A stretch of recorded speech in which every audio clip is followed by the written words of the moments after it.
Donc, il y a bien sûr, entre les différents États européens, une discussion à avoir au niveau des États, mais quand même, personne ne nous fera croire que les Européens divergent. Je parle des Européens, de nous tous.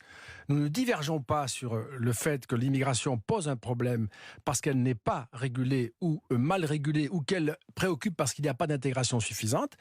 Là, les pays, du point de vue de l'opinion, ne se distinguent pas. Mais vous sentez un changement de ton, globalement, Dominique Régnier, depuis quelques années Sur la question migratoire. Dans l'opinion ? Alors, peut-être pas dans l'opinion publique française, mais au niveau des autorités européennes. Oui, il y a un changement parce que... Ou des États membres. Il y a un changement parce que, écoutez, c'est un problème qui ne fait que se dégrader, que prendre plus d'ampleur. Je suis troublé par ça, Dimitri Pavlenko. Ça fait 20 ans que je regarde ces choses-là.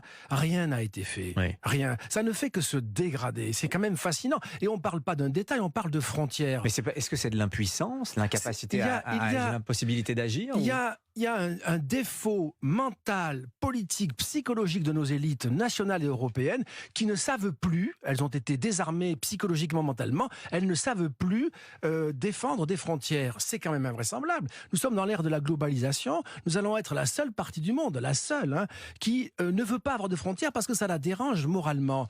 Mais c'est impossible. Nous ne sommes pas une ONG, nous sommes des États souverains avec un territoire, des frontières. C'est pas quelque chose... ce que je dis là est en train de devenir un langage que l'on va qualifier d'extrême droite. C'est ce que j'allais vous dire. Oui, mais je ne fais que dire ce que c'est que le devoir fondamental d'un État, son obligation, c'est le contrat social auprès de ceux qui lui font confiance.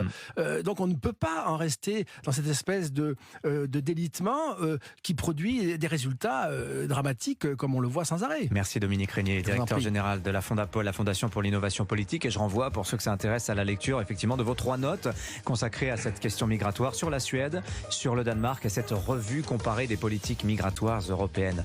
Merci à vous Dominique Régnier, bonne journée.